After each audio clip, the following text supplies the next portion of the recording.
Hello everyone and welcome to another episode of Tech Haberdashery. So a while back I had bought a whole plethora of little micro SD cards to see what kind of performance difference there might be with the cards. Now I know that a lot of folks have done performance analysis of micro SD cards at this point for the Nintendo Switch and the Switch Lite, but I was trying to hopefully take a different tactic with this. It's reasonably well established at this point that there's no type of load time difference when it comes to loading a game or whatever, or even starting a game up. Maybe a little variance here and there, but not a lot. And I decided instead to measure what it would be like if you were to try to load, say, a large game file, like a Civilization 6 game on a huge map, or doing a data transfer from the internal Switch storage over to the micro SD cards. And I bought a bunch of different cards from some well-known names and some lesser well-known, shall we say. The hope was that we could point out what cards might be worth getting if you're going to be doing a lot of game transfers back and forth. I don't know that this is a use case most people are going to do.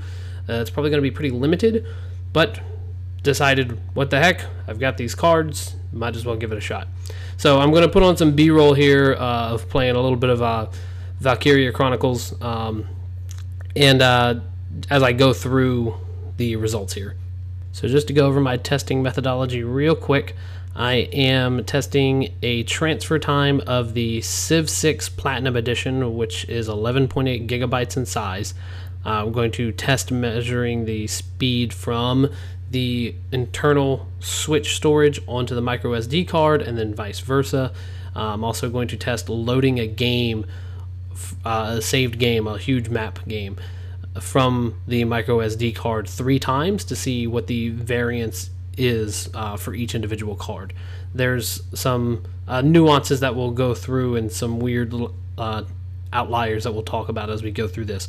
The first thing we're going to start out with is game startup time. So across the board, the Civ 6 game, when once transferred onto the micro SD card, was pretty much the same across the board, even loading from the internal Switch storage. Doing a little research, the read-write speed is somewhere between 60 megabytes a second and 95 megabytes per second for the internal Switch storage. So it's very interesting to see that none of the micro SD cards had any bigger variance than 2 seconds. The fastest card was the Micro Center card at 51.7 seconds on average, while the slowest was the Gigastone at 54 seconds. So the only reason the Micro Center averages at 51.7 is because 2 tests came out at 52 seconds and 1 test came out at 51 seconds. So we'll say 2-3 seconds at the most. It's kind of not really a point of contention. So we'll just say, generally speaking, across the board, margin of error stuff, right about 52 seconds is how long it takes, whether you're operating on internal storage or a micro SD card. When loading a Civ 6 game, you are looking at just about the same time across the board.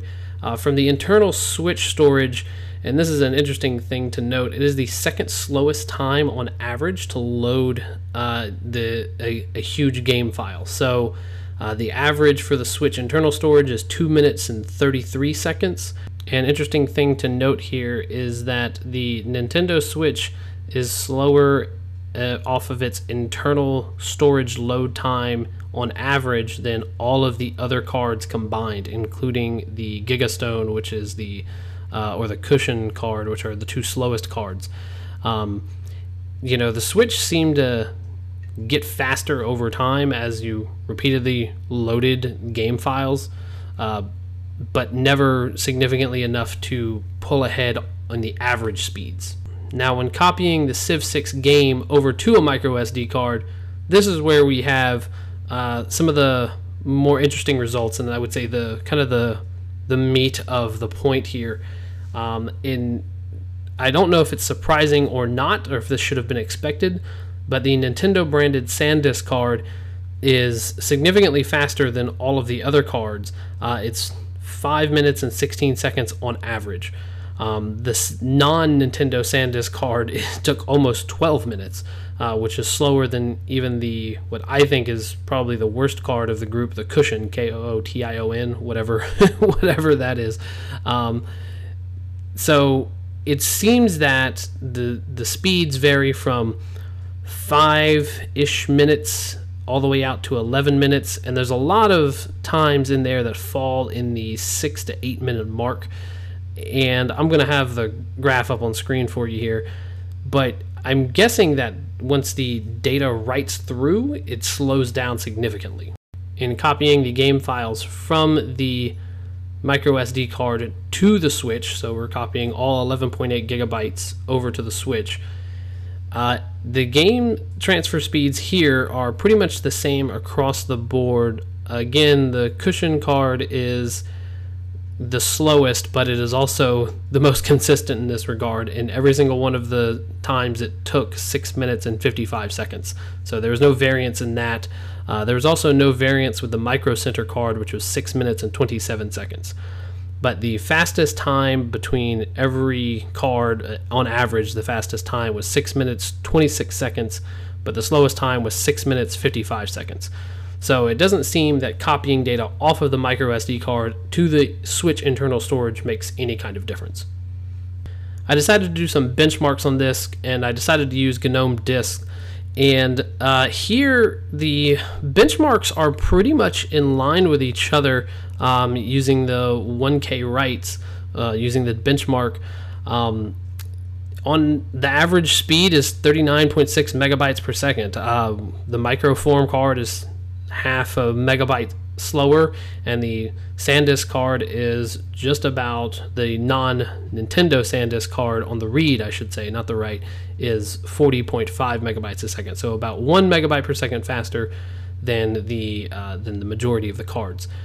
Again, something to note here is that the Cushion card and the Gigastone card, neither of those cards would actually finish these tests.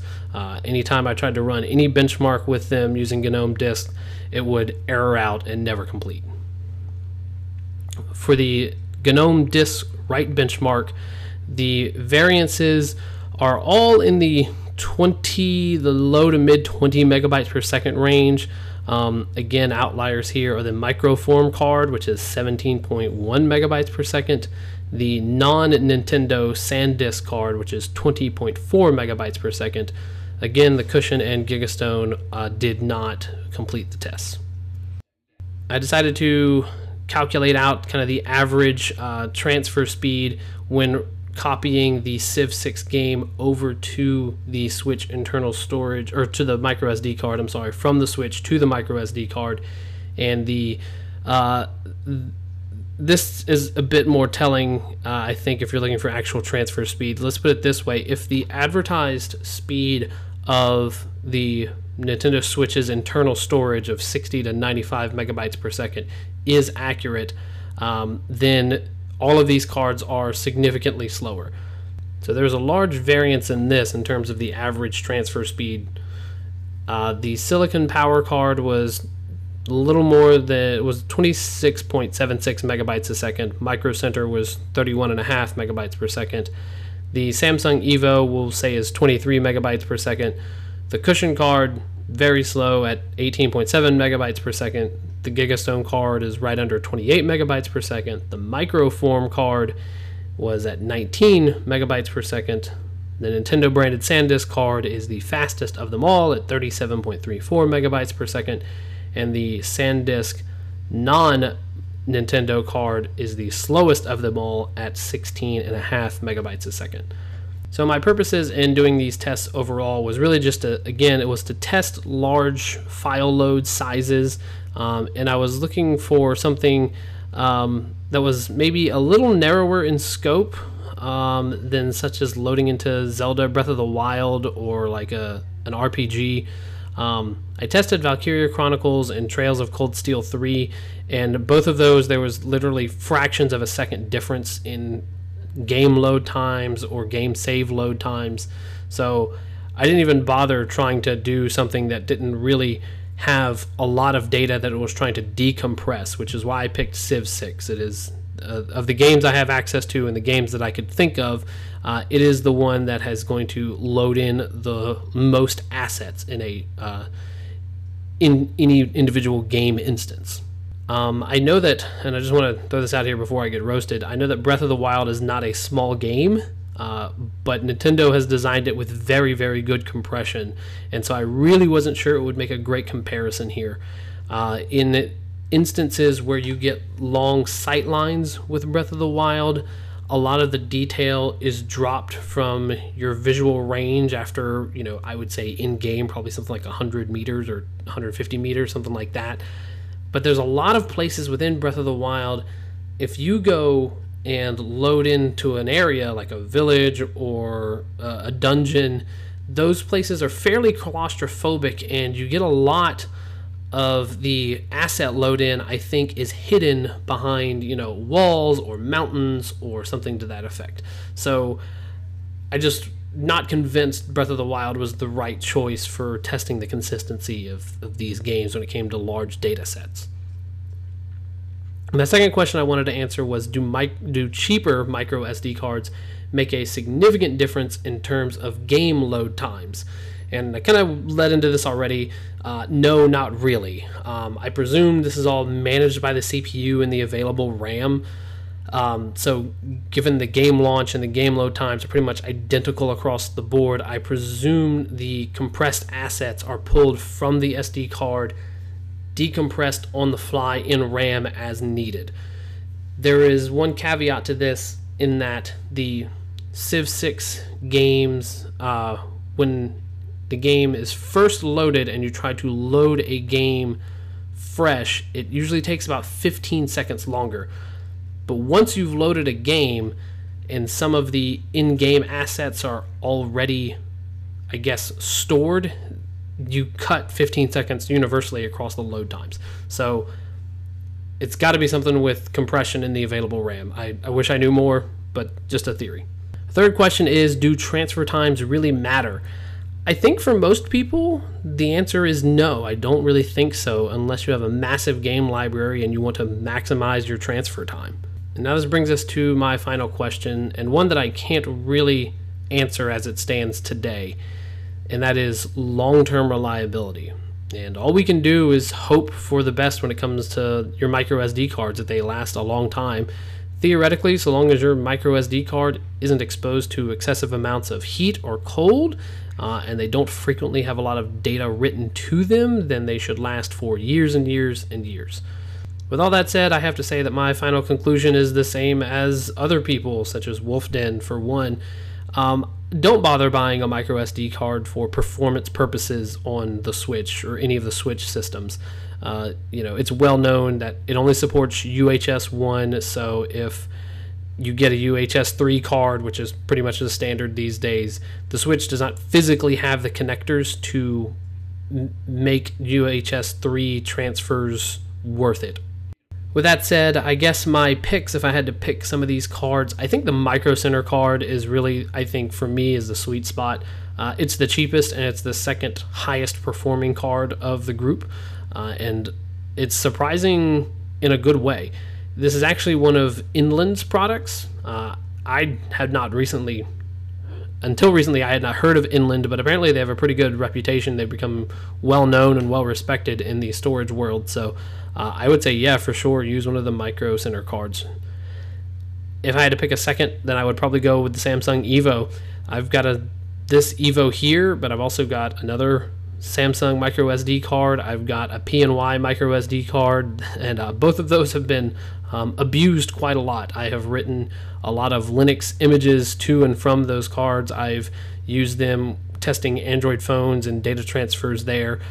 They've undergone a lot of benchmarks, and both of those have been solid. So I think a PNY would actually be a really good card as well. But I just didn't bother trying to buy a new card for it, and I didn't want to include the results from my possibly worn out card, or heavily worn card, we should say. And lastly, I think the two that I would stay away from are the cushion card and the microform card. Simply, these are the worst performing cards. The microform was very inconsistent in my testing, and so much so that I ran additional transfers to and from my Switch to see if there were any outliers. The benchmark performance meets the spec technically, but the cushion performance was consistently poor. So this is the red and white card. I almost want to throw Gigastone in here as a dishonorable mention. They say they offer 5 years of data recovery services, but I don't think that amounts to anything, simply because if a microSD card fails, you're probably not going to get anything off of it, and I highly doubt Gigastone is going to pay for potentially a multi-$1,000 recovery service. So just keep these things in mind. Data recovery services and warranty length, that is not meant to be indicative of the quality of a product, however. All of that said, I hope that you have found this useful, that it will help you with making a purchasing decision for a microSD card for a Switch Lite or original Switch. I believe the OLED switches are using the same microSD hardware, so I don't think you're going to see any kind of performance difference. And that brings us to the end of this video. So I hope you have enjoyed, everyone, and if you have questions or comments, leave them below, and I will see you in the next one. Thanks again for watching.